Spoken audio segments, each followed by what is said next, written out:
Hi guys, welcome you all. दोस्तों, आज हम इंडिया बुल हाउसिंग फाइनेंस का टेक्निकल एनालिसिस करके देखेंगे। सो गाइस, जैसे कि आप देख पा रहे हैं, यहाँ पर मैं इंडिया बुल हाउसिंग फाइनेंस का चार्ट ओपन किया हूँ। दोस्तों, अगर आप इस स्टॉक को देखेंगे तो ये पर्टिकुलर स्टॉक काफ़ी दिनों से अभी स्ट्रॉन्ग अप मूव में है। इतना बड़ा बड़ा यहाँ पर आपको ग्रीन कैंडल देखने को मिल रहा है। तो गाइज, अगर आप इसको देखेंगे, इस केवल अगर आप ओनली चार्ट को अगर देखेंगे तो ऐसा लगता है कि ये स्टॉक एकदम बहुत ही स्ट्रॉन्ग अप ट्रेंड में है। अभी आज के दिन में ये स्टॉक 287.35 रुपीज़ में ट्रेड कर रहा है। ऐसा लगता है कि ये स्टॉक 400-500 रुपये के लेवल में चला जाएगा। लेकिन दोस्तों, हम लोग केवल इंडिकेटर या फिर कुछ ट्रेंड लाइन ड्रो करके, कुछ टेक्निकल इंडिकेटर प्लॉट करके हम लोग ये आइडेंटिफाई नहीं कर सकते हैं कि ये पर्टिकुलर स्टॉक अब इसके बाद में फर्दर मूव करेगा या नहीं करेगा। तो दोस्तों, यही चीज़ को जानने के लिए हम लोग टेक्निकल एनालिसिस करके देखेंगे। तो दोस्तों, चाहे आप इस स्टॉक में शॉर्ट टर्म के लिए ट्रेड लेना चाहते हैं, कहने का मतलब अगर आप स्विंग ट्रेडिंग करना चाहते हैं, या फिर इसमें अगर आप इंट्राडे ट्रेडिंग ही करना चाहते हैं, तो इस वीडियो को आप कंप्लीटली वॉच कीजिए, ताकि इस वीडियो को एंड तक आपको ये इन्फॉर्मेशन मिल जाए कि ये स्टॉक क्या यहाँ से अप मूव करेगा या नहीं करेगा। ऑलराइट गाइस, तो दोस्तों, जैसे कि आप देख पा रहे हैं, यहाँ पर मैं कुछ इंडिकेटर प्लॉट किया हूँ, दो मूविंग एवरेजेस है, और मैं कुछ यहाँ पर लाइन ड्रॉ किया हूँ, हॉरिजॉन्टल लाइन। तो सबसे पहले मैं आपको यहाँ पर ये चीज़ जो एक्सपोनेंशियल मूविंग एवरेज है, इसके बारे में आपको क्लियरिफाई कराना चाहता हूँ। तो ये जो ब्लू कलर का जो एक्सपोनेंशियल मूविंग एवरेज है, ये 20 पीरियड का एक्सपोनेंशियल मूविंग एवरेज है। और ये जो रेड लाइन है, ये जो रेड कलर का जो मूविंग एवरेज है, ये 200 पीरियड का एक्सपोनेंशियल मूविंग एवरेज है।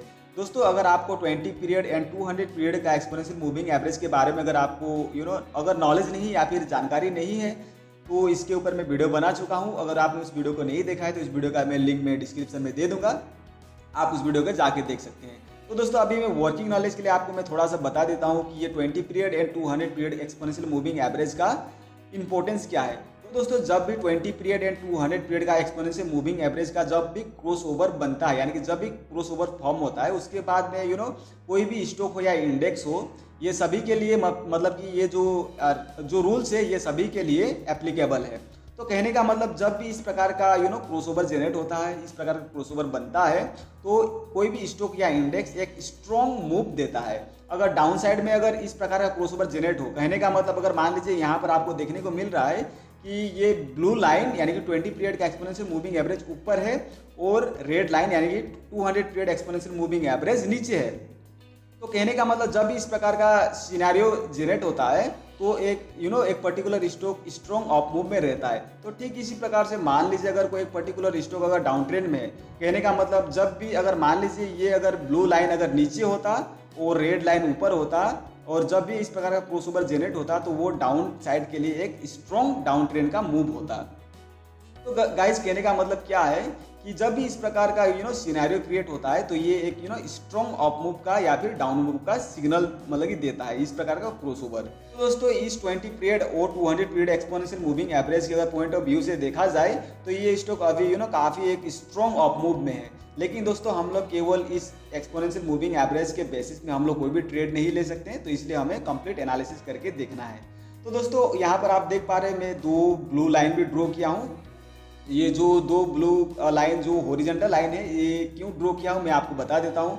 अगर आप इस लाइन को देखेंगे, ये नीचे वाला लाइन जो कि 250 का लेवल में है, तो दोस्तों ये लेवल एक एक स्ट्रॉन्ग रेसिस्टेंस का काम कर रहा था। जैसे कि आप देख पा रहे हैं यहाँ पर, जब ये स्टॉक 6 मार्च यानी कि 2020 के बाद से जब ये गिरना शुरू किया, उसके बाद में आप देख पा रहे हैं, जब ये रिवर्स होकर जब ऊपर जाना शुरू किया, उसके बाद में ये जो 250 का जो लेवल है, ये स्ट्रॉन्ग रेसिस्टेंस का काम करना शुरू किया। ये इस लेवल को टच करके देख पा रहे हैं आप, यहाँ से नीचे गिरना शुरू किया था, उसके बाद फिर यहाँ पर जाके इस लेवल को तोड़ने की कोशिश की, लेकिन जो 250 का लेवल है, ये स्ट्रॉन्ग रेसिस्टेंस का काम किया। उसके बाद में ये स्टॉक नीचे गिरना शुरू किया। उसके बाद में फाइनली 2021 में ये स्टॉक फरवरी के मंथ्स में आप देख पा रहे हैं, यहाँ पर काफ़ी टाइम तक ये स्टॉक ने 250 का लेवल को ब्रेक करने की कोशिश की। यहाँ पर आप देख पा रहे हैं 8 जन 2021 का अगर आप कैंडल को देखेंगे, तो 250 का लेवल को टच किया, लेकिन इस लेवल को ब्रेक नहीं कर पाया, फिर ये नीचे गिरना शुरू किया। उसके बाद में ये मार्च में भी ब्रेक करने की कोशिश की, लेकिन नहीं कर पाया। कहने का मतलब गाइस क्या है, अगर मान लीजिए दोस्तों अगर कोई एक लेवल है, कोई भी एक सर्टेन लेवल को अगर मान लीजिए कोई एक स्टॉक है ना बार बार अगर उसको टेस्ट कर रहा है, यानी कि अगर मान लीजिए ये अभी तो ये ऊपर जाने की कोशिश कर रहा है, तो यहाँ पर ये स्टॉक 3-4 बार यहाँ पर इस लेवल को टच कर लिया, तो दोस्तों अगर मान लीजिए इस प्रकार के सिनेरियो क्रिएट होता है और जब इस प्रकार का लेवल अगर टूट जाता है तो वहाँ पर एक स्ट्रॉन्ग अप मूव का एक मतलब कि आपको एक संकेत मिल जाता है। और दोस्तों उसके बाद में आप यहाँ पर देख पा रहे हैं कि जैसे ही ये 250 का लेवल जैसे ही ब्रेक हुआ उसके बाद में ये स्टॉक यहाँ से और भी ऊपर मूव करना शुरू किया।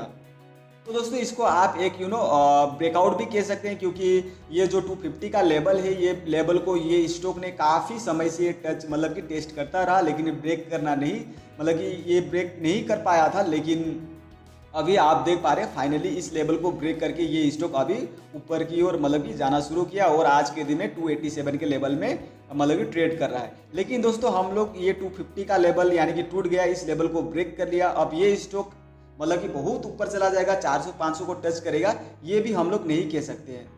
तो इसी चीज़ को हम लोग अभी थोड़ा एनालिसिस कर करके देखेंगे, एक एक पॉइंट को फिगर आउट करने की कोशिश करेंगे, लॉजिक के साथ में इस स्टॉक को हम लोग देखेंगे ताकि हम लोग को एक क्लियर व्यू मिल सके। अब दोस्तों मैं बताना चाहता हूं कि ये जो ऊपर का जो लाइन है, ये जो आपको ये ऊपर वाला 285 का जो लेवल है, अब इस लेवल के ऊपर भी मैं एक लाइन ड्रॉ किया हूं, इसको मैं आपको क्लियरिफाई कर देता हूं। तो दोस्तों अगर आप देखेंगे तो आज के दिन में तो ये स्टॉक अभी 287 के लेवल में ट्रेड कर रहा है, और ये जो नीचे का लाइन क्यों ड्रॉ किया था ये तो मैंने आपको बता दिया। अब ये ऊपर का लाइन मैं किस लिए ड्रॉ किया हूँ ये भी आपको बता देता हूँ।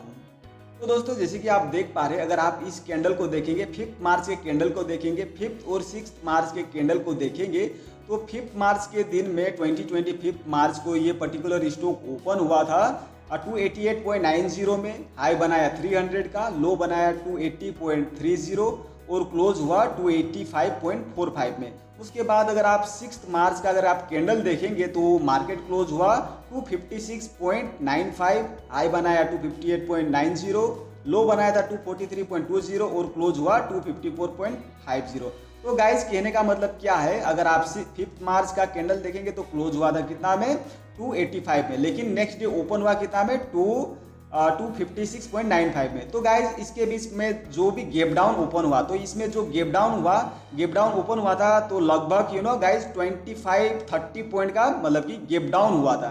तो दोस्तों कहने का मतलब क्या है कि जब भी कोई एक पर्टिकुलर स्टॉक या इंडेक्स गैप अप या फिर गैप डाउन ओपन होता है तो जो वो गैप बनता है, तो वो गैप को बहुत सारे ऐसे स्टॉक या इंडेक्स होते हैं, वो गैप को किसी ना किसी दिन जरूर फुलफिल करता है। लेट से सपोज दैट कल के दिन में कोई स्टॉक 280 में क्लोज हुआ और आज के दिन में अगर कोई पर्टिकुलर स्टॉक अगर मान लीजिए 290 में ओपन हुआ, तो वहाँ पे तो एक गैप बन गया ना।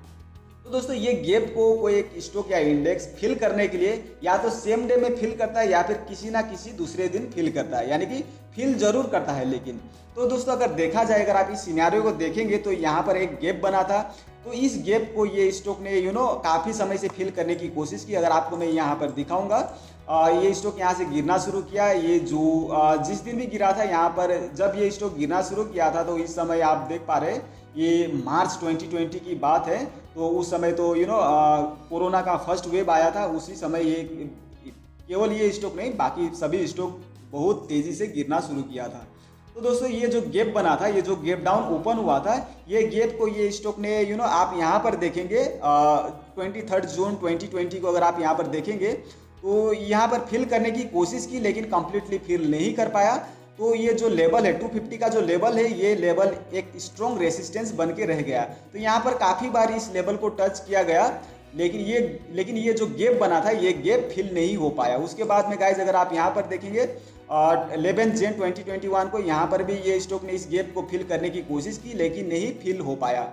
उसके बाद में काफ़ी बार गाइज इस लेवल को टच करता रहा, तो लेकिन ये जो 250 का लेवल है ये स्ट्रॉन्ग रेसिस्टेंस बन के रह गया। लेकिन इस लेवल को जो ये गैप डाउन ओपन हुआ था, इस जो 25-30 पॉइंट का जो गैप डाउन ओपन हुआ था, इसको फिल नहीं कर पाया। और गाइज फाइनली अगर आप यहाँ पर देखेंगे, जब ये स्टॉक जब यहाँ पर क्रॉसओवर जनरेट हुआ 20 एंड 200 पीरियड का एक्सपेंशन मूविंग एवरेज का, उसके बाद में ये स्टॉक काफ़ी यहाँ पर मूवमेंट देखने को मिला और फाइनली ये जो गैप डाउन ओपन हुआ था ये यहाँ पर फुलफिल हो गया।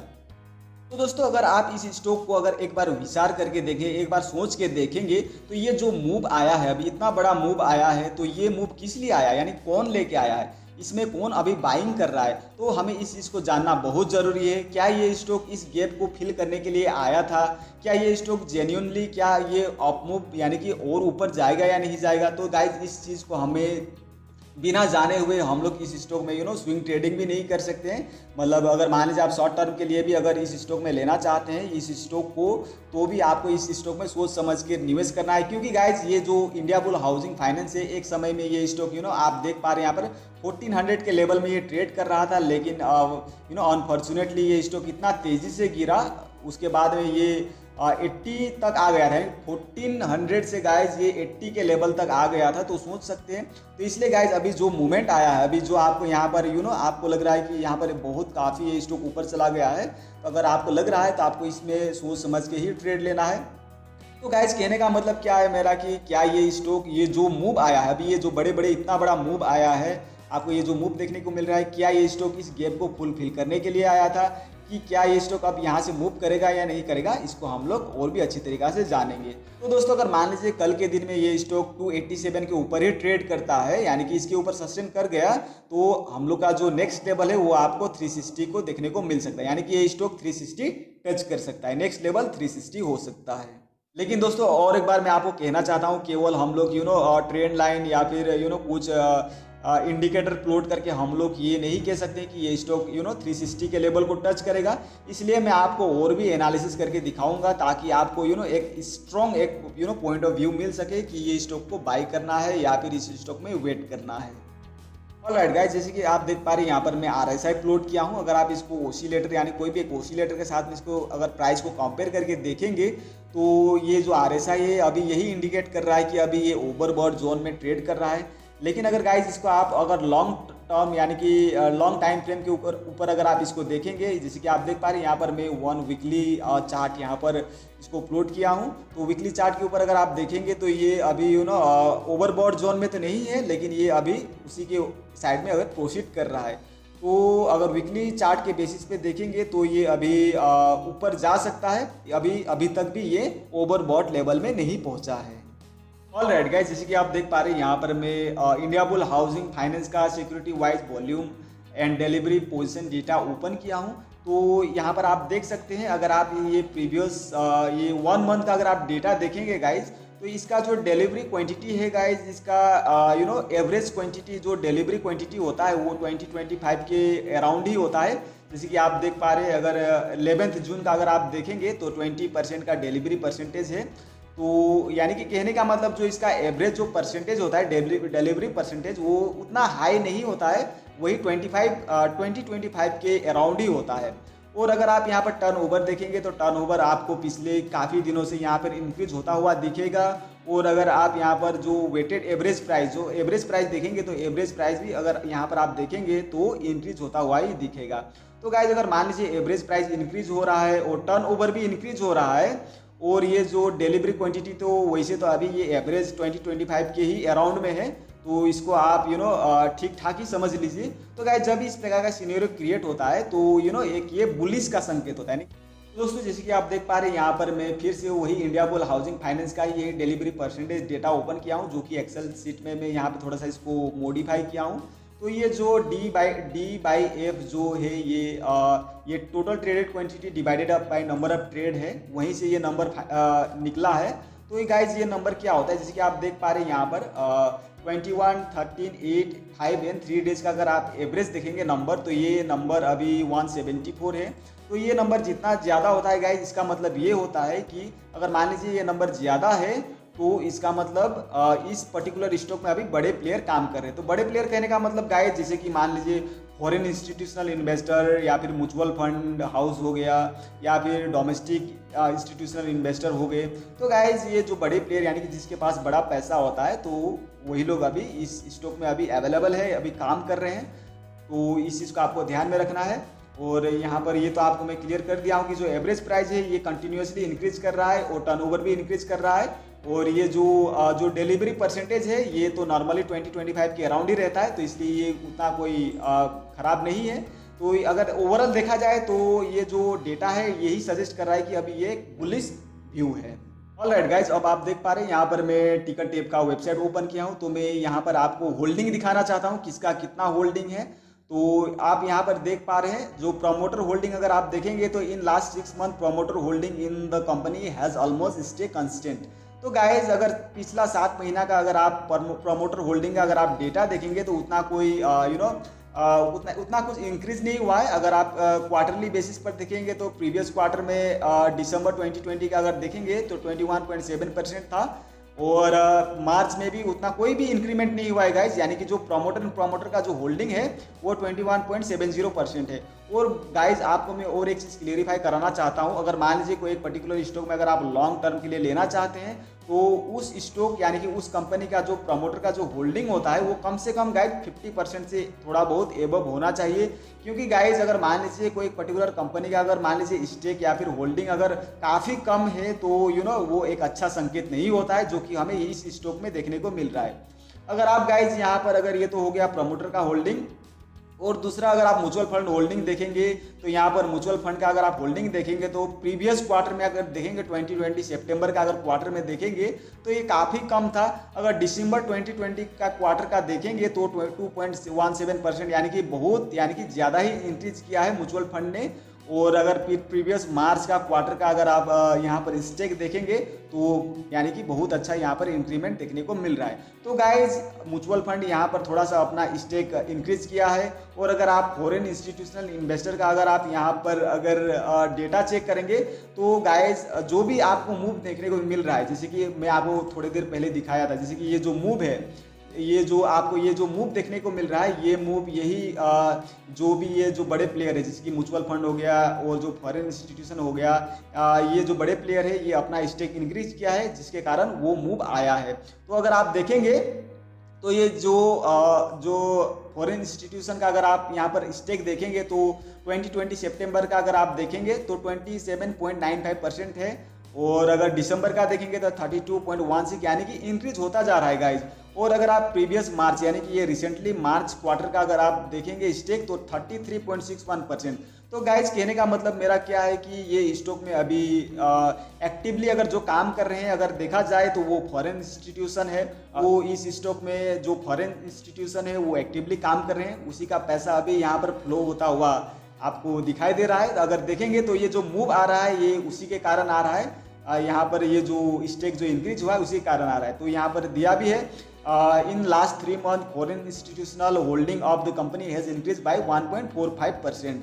तो दोस्तों अभी आपको मालूम चल ही गया होगा जो इतना बड़ा मूवमेंट आया है, जो इतना बड़ा मूव देखने को मिल रहा है, ये मूव कौन लेके आ रहा है, किस लिए आ रहा है, तो ये आपको मालूम चल ही गया होगा। तो आई होप कि आपको ये समझ में आ रहा होगा। ये डेटा वगैरह सब कुछ यहाँ पे अवेलेबल है, इसको आप यहाँ पर इस वेबसाइट में आकर चेकआउट भी कर सकते हैं। और यहाँ पर देखा जाए तो उतना कुछ रिटर्न वर्सेस एफडी ये उतना मायने नहीं रखता है। दोस्तों आप इस वेबसाइट में आकर और भी बहुत सारा यहाँ पर डेटा अवेलेबल रहता है, तो आप यहाँ के चेकआउट कर सकते हैं। अगर यहाँ पे फोरकास्टिंग एंड रेटिंग के ऊपर देखेंगे तो जो 50% जो एनालिस्ट होते हैं, जो बड़े बड़े एनालिस्ट है, वो 50% एनालिस्ट सजेस्ट कर रहा है कि ये स्टॉक में आप इन्वेस्ट कर सकते हैं, लेकिन 50% एनालिस्ट का मानना है कि अभी ये अच्छा टाइम नहीं है। जैसे कि आप यहाँ पर देख पा रहे हैं entry point not a good time to invest, stock is in overbought zone. तो ये जो 50% जो एनालिस्ट है उसका मानना है कि आप बाई कर सकते हैं, लेकिन 50% का मानना है कि आप ये अच्छा समय नहीं है, तो इसको आपको ध्यान में रखना है। ऑलराइट गाइस, तो मैं यहाँ पर इंडियाबुल हाउसिंग फाइनेंस का ऑप्शन चेन ओपन किया हूँ। तो अगर आप ऑप्शन चेन देखेंगे तो यहाँ पर गाइस जो ऑप्शन चेन ये ऑप्शन ट्रेडिंग यहाँ पे एक्टिवली यहाँ पर काम नहीं होता है, उतना खास कोई डेटा यहाँ पर अवेलेबल नहीं है। अगर आप देखेंगे तो ये 300 के लेवल में यहाँ पर लॉन्ग अनवाइंडिंग यहाँ पर चल रहा है और उतना खास डेटा नहीं है, तो इसको हम लोग कंसिडर नहीं करेंगे तो भी चलेगा। तो यहाँ ऑप्शन चेन में उतना कोई खास डेटा अवेलेबल नहीं है, तो इसको हम लोग इग्नोर कर सकते हैं। ऑलराइट गाइस, तो जैसे कि आप देख पा रहे हैं मैं फिर से आपको वही चार्ट के ऊपर ले आया हूँ। तो दोस्तों अगर ओवरऑल पॉइंट ऑफ व्यू अगर यहाँ पर हम लोग कंक्लूड करके देखेंगे तो अगर देखा जाए तो ये पर्टिकुलर स्टॉक जो 250 का जो लेवल था ये स्ट्रॉन्ग रेसिस्टेंस का काम कर रहा था। अब इसको ब्रेक करके ये स्टॉक अभी ऊपर ट्रेड कर रहा है, तो ये एक बुलिश का संकेत होता है। मतलब कि जब भी इस प्रकार का लेवल को अगर जब कोई एक पर्टिकुलर स्टॉक तोड़ता है तो ये वो एक स्ट्रॉन्ग मतलब कि एक सिग्नल होता है। तो दोस्तों अभी ये जो 20 पीरियड एंड 200 पीरियड का जो एक्सपोनेंशियल मूविंग एवरेज है ये भी अभी बुलिश संकेत दे रहा है।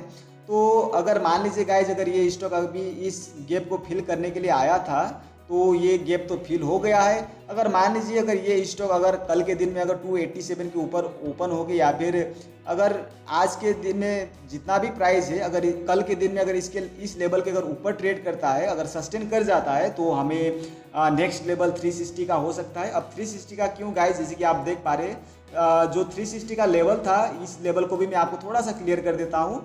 अगर आप इस लाइन को देखेंगे, अगर आप इस कैंडल को देखेंगे 30 सितंबर 2019 का कैंडल को देखेंगे तो ये ओपन हुआ था आपका 360 के लेवल में ओपन हुआ और जो प्रीवियस डे का जो कैंडल था वो क्लोज हुआ था आपका 390 के लेवल में। तो गाइज यहाँ पर भी गैप बना था। अब इस गैप को भी ये स्टॉक ने कम्प्लीटली फिल नहीं किया है। इस दिन में 20 नवंबर को फिल करने की कोशिश किया गया लेकिन कम्प्लीटली फिल नहीं हो पाया।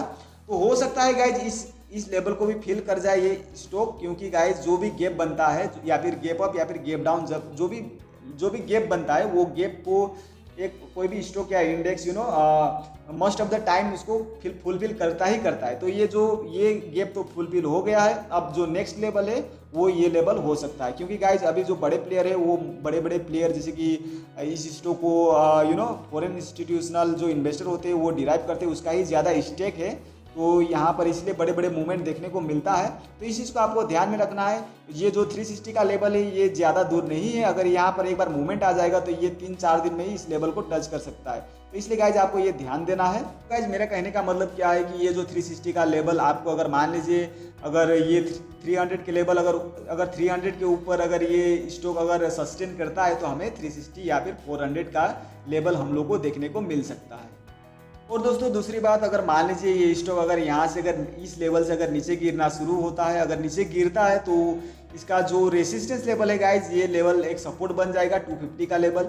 जब तक ये स्टॉक इस लेवल को नहीं तोड़ेगा तब तक ये नीचे नहीं आएगा, तब तक ये ऊपर ही रहेगा। तो इस चीज़ को भी आपको ध्यान देना है। अगर मान लीजिए कल के दिन में ये स्टॉक इस 287 का लेवल को तोड़ के अगर ऊपर ही चला जाता है, 300 के लेवल को तोड़ता है और ऊपर ही सस्टेन करता है तो इसका जो नेक्स्ट लेवल है ये हो सकता है। तो दोस्तों आई होप कि आपको इस स्टॉक का पूरा पॉइंट ऑफ व्यू क्लियर हो गया होगा। और आपको ध्यान देना है गाइज, जितना भी मैंने एनालिसिस करके दिखाया तो उस एनालिसिस को आपको ध्यान में रखना है कि मेजॉरिटी पॉइंट ऑफ व्यू किसका ज़्यादा है। तो इस चीज़ को आपको ध्यान देना है। और बस अंत में यही कहना चाहता हूँ, आप सोच समझ के ट्रेड लीजिए। मेरे तरफ से कोई भी सजेशन या फिर रिकमेंडेशन नहीं है। ये वीडियोज़ केवल एक इन्फॉर्मेशन पर्पज़ के लिए है। आप अपने रिस्क के ऊपर ट्रेड कीजिए या फिर आप अपने फाइनेंशियल एडवाइजर से परमिशन ले या फिर गाइड ले। तो दोस्तों आज के वीडियो को यहीं एंड अप करते हैं। अगर आपको इस वीडियो के जरिए कोई भी वैल्यूएबल इन्फॉर्मेशन मिला हो तो इस वीडियो को लाइक कीजिए। अगर आप इस चैनल पर नए हो तो चैनल को सब्सक्राइब कीजिए और बेल आइकन को हिट करना ना भूलें, ताकि फ्यूचर में कोई भी वीडियोज अपलोड हो उसका नोटिफिकेशन आपको टाइम टू टाइम मिलता रहे। Till then be happy, be safe.